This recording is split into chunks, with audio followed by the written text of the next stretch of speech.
And I asked him, "You've been on a Super Bowl team before. Do you feel like this team for the Eagles this year in 2022 has a Super Bowl feel?" And he said yes.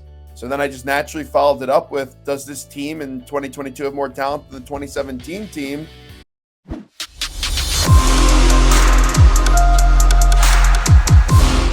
Okay, everybody, as Gelb is on the phone with me today because, well, one, it's very early in the morning and Zach is up very late. Zach, how we doing, my man? Jeff, doing great. Honor to join you. How you been? Pretty good. You know what? It's Wednesday. It's hump day. I'm getting through the morning already. But you did have Brandon Graham on this week on CBS Sports Radio, and you just kind of repeat what he said about this Eagles team in that conversation? Yeah, so we were having a good conversation with him, and I always love talking to Brandon, one of the better guys in the league, and I always love his story, his energy, and how he overcame what initially wasn't a great start in Philadelphia, but he was on that Super Bowl 52 team, as you guys know, and made that big play, the strip sack on Tom Brady to take down the Patriots in what was a just incredible Super Bowl. And I asked him, "You've been on a Super Bowl team before. Do you feel like this team for the Eagles this year in 2022 has a Super Bowl feel?" And he said yes. So then I just naturally followed it up with, does this team in 2022 have more talent than the 2017 team? And he wasn't disrespectful of the 2017 team. He spoke very fondly of them, but he also thought that they had more talent this year than they did in 2017. So that's good news for Eagles fans. And the sky's the limit for this team. And going into the year, and I said this ever since the NFL draft, when Howie Roseman aggressively got A.J. Brown, which was a great move, I thought for sure they'd win the NFC East, but now really the sky's the limit for Philadelphia. It's funny, too, how Graham says that, because I kind of agree with him. I think when you look top to bottom, this roster does have more talent. I think definitely the starters, because when you think of that 2017 team, you're thinking, wait, that's right, Ronald Darby started the Super Bowl. I mean, obviously, James Bradbury's much better than him. Yeah, so I would agree in terms of the starters. The thing that made the 2017 team so great was the depth. Like Nick Foles played his ass off in those two games, the NFC title game and then the Super Bowl. Remember, Chris Maragos got hurt. He was big for special teams. Jason Peters, who's going to be a Hall of Famer, even though he's playing for those drama Dallas Cowboys now, he was hurt. You also had Jordan Hicks, middle linebacker, was hurt as well. So the depth on that team in 2017 is really what stood out to me. But from a pure talent standpoint, give me Devontae Smith and A.J. Brown before I even think about starting Alshon Jeffrey. And that's not disrespectful. I like the run game in 2017 because Blunt was good. Corey Clement was a good option to also catch the football as their leading receiver in the Super Bowl. But Miles Sanders is having a solid season. And we know on the offensive line, it's similar to what you saw in 2017. But defensively, I know they had a good defense in 2017. This 2022 defense has potential to be really damn good with Slay, Bradbury, Hassan Reddick, a guy that I went to college with, a Temple guy, and then Brandon Graham and Fletcher Cox. This is a really damn good team. And Doug's a better coach than Sirianni, but they are similar in terms when Doug was hired, everyone was like, oh, village idiot. When Sirianni was hired, everyone was like, oh, who the heck is this guy? He's weird. But they both have these interesting ways to relate to players out of the box, a little bit quirky at times, but it works. And they both do a good job in offensive play calling and then also delegating throughout the team, which a head coach needs to do. I'm glad you brought up Doug Pederson because I didn't get to hear you talk about the Jaguars much on CBS Sports Radio. I don't know if they're a sexy team at this point, but to me, they're the talk of the town right now. They're 2-1, and they're just kind of surprising everybody. He's got as many wins as Urban Meyer right now. Yeah, well, Urban Meyer was a disaster. We all know that, and he was an incompetent bozo as a head coach of the National Football League. And I love Doug Pederson. When I covered the Eagles, Doug was so accessible. Doug was so engaging, and you never know what you were going to get from Doug Pederson. But I love a guy that everyone counted out. Everyone said he was not going to be able to do this. He was going to be a disaster. And he ended up hitting every button the right way for that Eagles team. And his aggressiveness it was in 2016 was beloved, and then it didn't start to work a little bit, and then people started to say, "Oh, he's too aggressive," and then look at where it worked on the biggest stage of them all in the Super Bowl with the Philly special play call as well. I'll never forget this. I was covering them before the first playoff game against Atlanta, and Doug would do on Fridays, he would have the on the record media availabilities. And then afterwards, with the local media, all cameras would go off, recorders would go off, and we would just talk for 10 to 15 minutes. And before that Atlanta game, I thought they were going to lose to Atlanta because Nick Foles didn't look well in, well, I think, like the final two games of the season. It was a game with the Raiders where they had to win on a defensive score. The Cowboys game, he played a drive. I would be hosting on 97.5 at the time, and I would have to drop callers because I was sick and tired of taking calls that would say, start Nate Sudfeld, start Nate Sudfeld. And I would say, I'm coming up with a policy. You mentioned Nate Sudfeld. I don't care if you're saying something nice about him, negative, whatever. I'm dropping you because I don't want to talk about Nate Sudfeld. He's not starting. It's going to be Nick Foles. But Doug, in that Friday before the Atlanta game, went around the room after the media availability and was just talking to us in the media. And he goes, how many of you guys think we're going to win? And I think like one person picked the Falcons, and he was I picked the Eagles, excuse me. And he was so annoyed, and he was just so not annoyed, just confused, because he was very confident that they were going to win. And I'll never forget, I called one of my best friends right after that day, who's a big Eagles fan on my way into the station.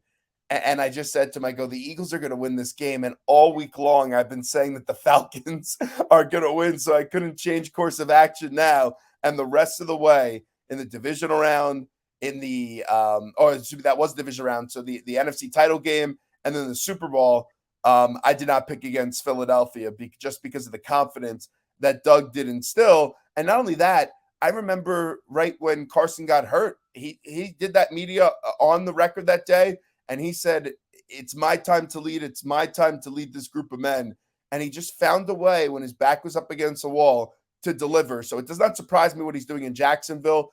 That division stinks. So could he win the division? Absolutely. But it's nice to see Trevor Lawrence finally have a competent coach, because last year was just a disaster. Our careers have really taken off since 2017, by the way. Obviously, you're on CBS Sports Radio every night, 6 to 10. But you've seen the Carson Wentz, Doug Pederson interaction at its best. What do you think happened between the two of them? Because this was weird to me. Doug said a lot of glowing things about Philadelphia this week. A lot. You did not get that that little bubbly smile he has when asked about Carson Wentz. It was kind of awkward. Yeah, I'm not sure exactly what went down, but I was someone that when they originally traded for the two trades they made, but when they jumped up to two, I was like, ooh, I don't really know much about Carson Wentz. He was playing in North Dakota State. And you know how it is. A lot of times in the media, when you don't know about something, sometimes then you tend to often be a little bit more critical, which is something that I try to watch to do. But I was a lot younger at the time when it was 2016. So I've learned a little bit and grown up a little bit the last few years. So I didn't love the trade. And I kept on saying, they better get this right. They better get this right. And then when I started to cover the team and be around Carson, he really impressed. And that first year, if you guys remember, Sam Bradford was supposed to be a starting quarterback. Then Teddy Bridgewater tears up his leg. And the next thing you know, somehow Sam Bradford gets traded for a first-round pick, which ended up being Derek Barnett. But Wentz in year one showed you signs. And then year two, until he got hurt, he was the MVP of the league. And that's coming from like the biggest Tom Brady fan on the planet, and Brady won the MVP. But if Wentz didn't get hurt, Wentz would have won the MVP that year. And he was like Houdini, that play up against Washington. I'll never forget. There were moments that year where Wentz did things where he said, okay, this is your franchise quarterback. But ever since he got hurt, ever since Nick Foles won the Super Bowl, he kind of just changed. And I'm not going to say he's a bad dude, but I remember, I think it was Jeff Santoliquito, I believe his name was, had that article, and I would be on WIP, and I was like, oh, this is a hit piece. This is a hit piece. None of this is true. I'm at the facility.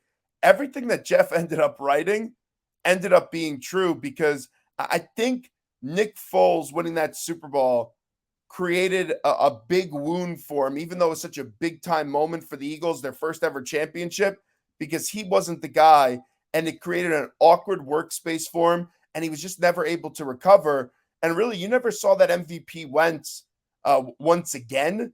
And even that year when they won the NFC East and they won the final few games of the season with like Boston Scott and Greg Ward, Wentz didn't play well that season. He just played well in the final 2 or 3 games. I've never seen the great Carson Wentz again. And, Jim Irsay had to get rid of him. You look at the Colts situation, he had every opportunity to succeed. The dude, just in the big moment, he crumbles. And you saw it last year against Jacksonville. I know his line was terrible on Sunday, but there were times he held on to the football way too long. So football is such a mental side, and I just look at this. I don't think physically he's probably the same. And then I do think the mental aspect got to him, especially in Philadelphia when Nick Foles was the guy. And it just never – and even that year afterwards, remember, he gets hurt again, and then Foles comes off the bench, and they should have been in the NFC title game if Alshon Jeffrey catches the football against the Saints. Yeah, I agree with you, Zach. I mean, look, that team with Doug, and I know it's fun to reminisce about what could have been with this team, but overall, it just felt like, you're right, the whole Wentz-Foles dynamic just kind of really, and I do agree with you on that. 2018, I think, was kind of that, if he wasn't dead yet, that killed him when Nick Foles came back in and played as well as he did again. He's like, wait, I got to go through this again. Now they don't even want me at this point. And don't get me wrong, it was 110% the right move in theory to keep Carson Wentz and move on from Nick Foles. I remember the intense debates I would have on 97.5 WIP with people about that when I was working, back and forth between stations. And Carson just didn't work out. But like, Nick Foles hasn't gone on to have any success since the Super Bowl. And maybe for Nick, it was just being in Philadelphia, because when he had that, I know it wasn't with Doug, but he had that 27-2 season, 27 touchdowns, 2 interceptions, where he somehow won the Pro Bowl MVP. Like, Nick Foles is one of the more bizarre careers for a guy that can't start 16 games in the National Football League. Like, when he's a full-time starter, he stinks. But when he asked him to be a spot starter, he's won a Super Bowl. And I know there was that one outlier year where he started close to a full season, where he made the Pro Bowl and the Pro Bowl MVP. Other than that, though, he goes to any other team, the guy can't play the position. It is absolutely wild what he was able to do. It's one of those careers that you'll never forget. But if you didn't know about the Super Bowl, you would have easily forgotten the career of Nick Foles. I agree with you, Zach. And this is the one thing I always like when Doug brought him in 2017. I'm like, okay, there's familiarity there from. He was about to retire. Yeah. It's insane. I remember. Well, I have his book in the background here. He was literally like, he was pretty much, that's it, I'm done. And then Doug gives him a call, and the rest is history. It's a really amazing story. If you never read Nick Foles' book, believe it. But I want to get into the 2022 Eagles quick too. And by the way, Jeff, real quickly, yeah, I love Ocean Casino. I'm going down there in November. I'm very pumped up. I love how all you guys are sitting there in the background when I watch, but I'm very pumped up to go to Ocean Casino with a few buddies in November and watch some football. We actually had a bachelor party at Ocean Casino this year. That's what I'm going down for. It's awesome. Chef Fola, chicken parmesan, and then Ocean Casino. You know what? I've never been to that place. I heard it's phenomenal, though. Oh, the veal parm at Chef Fola. Veal parm. I gotta remember that. Chef kiss. I know you can't see me right now, but I'm doing the chef kiss.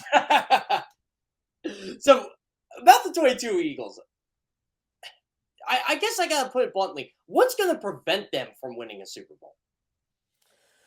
It's a good question. Because they have all the talent to do so. I'm not going to say that Jalen Hurts is a franchise quarterback yet, but he's a good quarterback. Ron Jaworski, was talking to him before the start of the season. I asked him, is Jalen Hurts a franchise quarterback? He said, I'm optimistic, but I can't call him a franchise quarterback until you win the games in the clutch moments. I've always loved the way that Jalen Hurts has carried himself.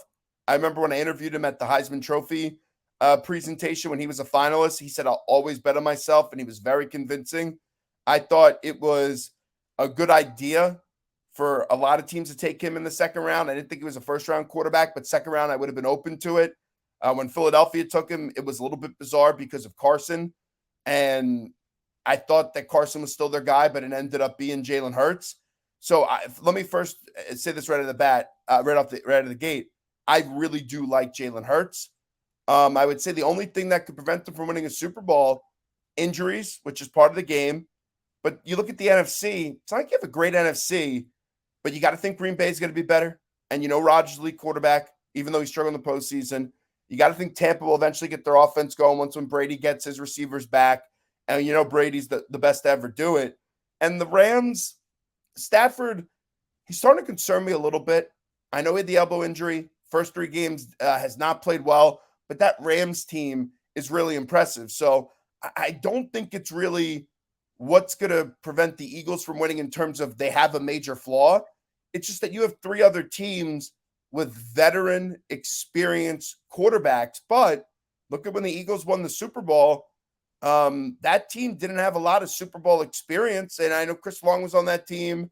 I know LeGarrette Blount was on that team as well, but there wasn't a lot of Super Bowl experience. So if you're hot, you're hot, and the Eagles right now are hot, so they could definitely go make a run. And also, if they go get the number one over, like you look at their schedule from here on out, and I said this last week, the only game, and it doesn't even scare you, but the only game you go, wow, that's a really tough game, is the Packers.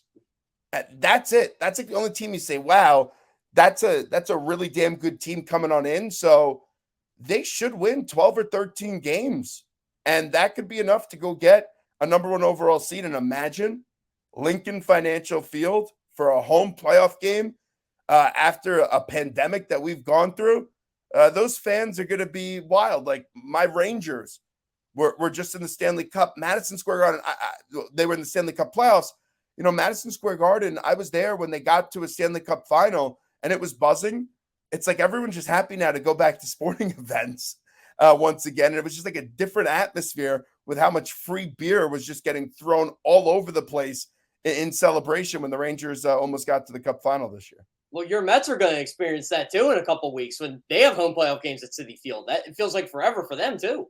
Yeah, and I really hope that they're NL East champions, because if those stinking Atlanta Braves stab another dagger through my heart, it would be disappointing in this NL East. As Phillies fans know well, whenever the Mets have a lead for most of the year, it doesn't end up well. But we'll see. It's tied up. I'm excited for this weekend of football, excited for this weekend of baseball too, and got some good college games as well. Yeah, it's going to be a good week especially on Sunday. Dallas, Washington. It feels like Dallas should crush this team, but I know better not to get too over analytical or maybe even too basic here. Washington's given up the most sacks. Dallas has the most sacks. What does Washington have to do to win this football game?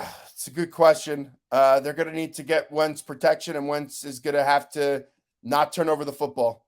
That's what it's going to come down to. But I could see Micah Parsons having a big day. Trayvon Diggs as well. You're right. It's a game on paper. You go, I like Dallas. But then if Cooper Rush is starting at quarterback, maybe this is the game where Cooper Rush doesn't play well and we can stop all this QB drama. But I would think the Cowboys are going to win the game. But in the NFL, you know, it's week to week. Like the Jaguars just beat the Kansas City Chiefs. The Indianapolis Colts, and the Colts find a way to beat the Kansas City Chiefs. So who knows? I'll tell you, Jeff, one line that's fishy to me that I'll probably end up being a sucker for and still going against it being fishy.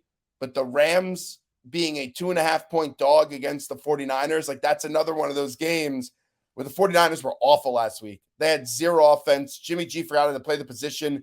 I love Dan Orlovsky, but he pulled Dan Orlovsky. And the 49ers, I know they're home, but they're a 2.5-point favorite against the defending Super Bowl champs. It seems too good to be true. You know how that usually works out in the betting world. But yeah, right now I would plus the 2.5 points on the Rams, and I don't even think twice about it, even though I'm thinking twice about it right now. That's something I'm actually going to pick in Super Contest. I saw that. I'm like, click, pick, just go with the Rams. I feel like the Rams they're good, but I feel like they haven't shown their whole deck of cards yet. That it might be Stafford, it might not, but overall, I still feel like they have more to show on offense and on defense. 100%. They have not played a clean game of football yet in their 3 games. And you look at it with the Rams, I still think roster-wise, they're one of the better rosters in the NFL. Losing Whitworth was big, so you got to find a way to retool that offensive line. I know that they're now moving on from Robert Woods, who's in Tennessee, but he got hurt last year. And Allen Robinson maybe needs to get comfortable. He's one of the more underrated wide receivers in football with all the bad quarterback play that he's had. But yeah, I do think the Rams will eventually get going. I know Shanahan's done a good job up against McVay, but this is what happens. It's like a mixture of, is it a Super Bowl hangover? Is it you didn't play anyone in the preseason? But the preseason excuse, I know it creates sloppy football, but like no one's playing their guys, their starters in the preseason. So it is a level playing field. But yeah, the Rams got to start to kick it into gear. And it also could be, I don't like to say this. I don't like to make this about me as a talk show host. We would never do that. Maybe there's a little curse on the Rams since Aaron Donald came on my show and a PR lady interrupted me when I was just trying to ask him why he was swinging helmets at people. So maybe it's a Dr. Teal's curse for the Los Angeles Rams, and maybe they won't be that good this year. Wait, I got to get into this now. Hold on. Did they interrupt you like during the live broadcast? I missed this interview. Yeah. So we were talking to Aaron Donald, and we had a very good conversation. Like, I thought he should have won the Super Bowl MVP.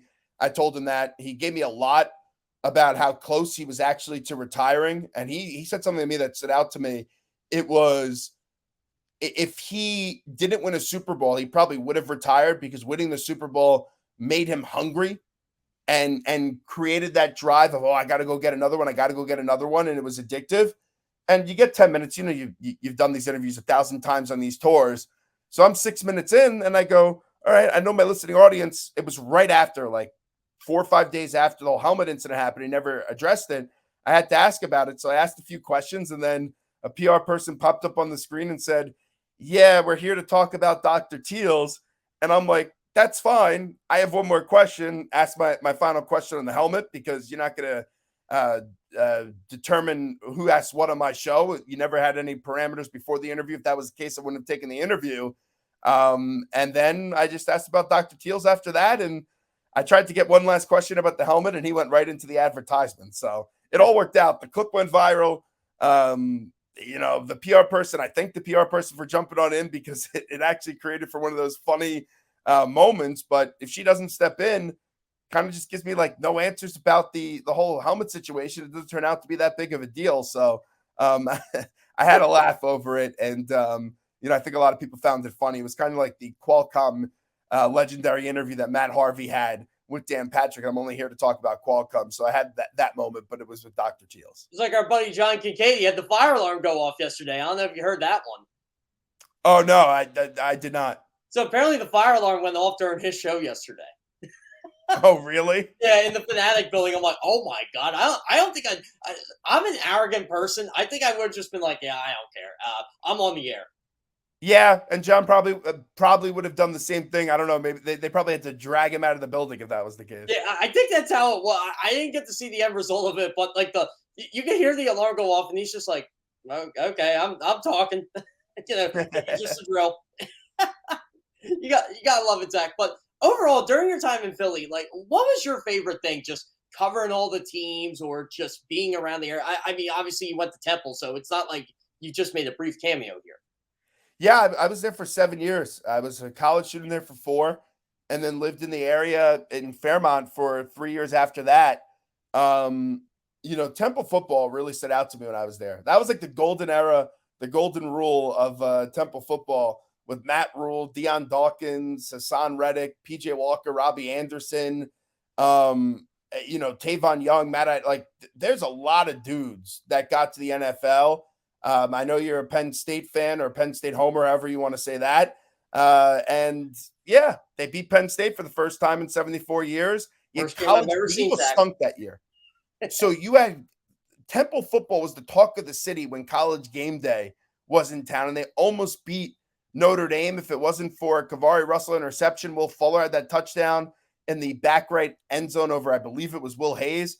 So to see that team, and I covered that team all 4 years throughout college, and then 1 year after when they won the American Athletic Conference, to see that team go from a unit where they asked me if I wanted to walk onto the team because they didn't have enough bodies, and I'm a large man, on the offensive line in the summer, to then go and be a top 25 team and be a championship team.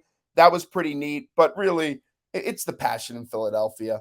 I've always loved Philadelphia. I would always go there as a kid. My dad had a lot of friends in the Philadelphia area. I went to sleepaway camp in the Poconos, so I had a lot of friends from the Philadelphia area as well. And it's just a passion. Like, even when the Sixers stunk during the process years, there was always a passion in the city. I know the Flyers are dreadful now, but those Flyers teams they were pretty good when I was there. Eagles games, there's nothing like going to an Eagles game. And even the Phillies, the Citizens Bank is an unbelievable ballpark. So it's one of the great sports cities in the country. It's definitely the most passionate sports city in the country. And just being on the air each and every day, or being on the air a few times a week, and the interactions with the callers was awesome because it kept you on your toes, and you really never knew what you were going to get other than a knowledgeable, sometimes crazy fan base, but a knowledgeable fan base that always just wants to see their team win and really holds their teams accountable. Like, athletes, when they get booed, a lot of them handle it the wrong way. I'll never forget, right after they won the Super Bowl, I'm at the first game of the year. It's against the Falcons. They booed the Eagles off the field at halftime when it was 6-3 against Atlanta. Malcolm Jenkins, after the game, he said, "I'm just happy our fans didn't get complacent. I thought they were going to get spoiled after winning, and I'm glad that they kept us in check and booed us." It's one of the great answers, and it's one of the ways that if players are ever going to criticize fans about booing, you should play the Malcolm Jenkins answer, because that was the guy that got it and just really connected with the city. And that's what I love the most about Philly too. When you have a player that gets the city and then represents the city and kind of carries that blue chip mentality, that blue collar mentality, that chip on the shoulder just with them and tries to emulate the fans, those are the players that in Philadelphia, they thrive the most, because they have to have success on the field. But if they get the fans and embrace the fans off the field, you're a legend forever in Philly. And finally, Zach, before I let you go, what is the difference between the Philly fan and the New York fan? Well, in Philadelphia, you only have 4 teams, right? 4 for 4.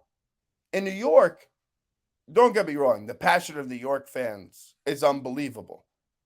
But you have your definitely Mets fans, definitely Yankees fans, but then there's like a bizarre group of people that are just sports fans. They'll be like, yeah, I like the Mets. Yeah, I like the Yankees. Like, to me, I don't hate the Yankees, but I'm a Mets fan.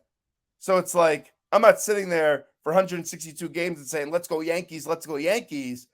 But you do have fans that kind of, maybe it's because the hustle and bustle of being in such a big city and a lot of things to do. You do have fans that are a little bit down the middle. Like, I don't get those people. I couldn't do that as a sports fan, but like, that would be the difference. You know who everyone's rooting for in Philadelphia, but in New York, you got 2 basketball teams. You got 3 hockey teams. You got 2 baseball teams. You got 2 NFL teams. So sometimes you have the in the middle fan, which is a bizarre creature. Once again, Zach, I appreciate your time. You can catch Zach Gelb every night, Monday through Friday, on CBS Sports Radio, 6 to 10. Are you on for Maggie or Paraloff this week? No, I am not. So yeah, since football season's back, we're back to like our normal schedules, 9.9 times out of 10 until they want to take a vacation. So 6 to 10 p.m. Eastern, 3 to 7 p.m. Pacific on CBS Sports Radio. Yeah, sounds great. Thanks for coming on, Zach. I'll have to get you on again. Appreciate it, my friend. You got it, Jeff. Be well. Thanks for having me.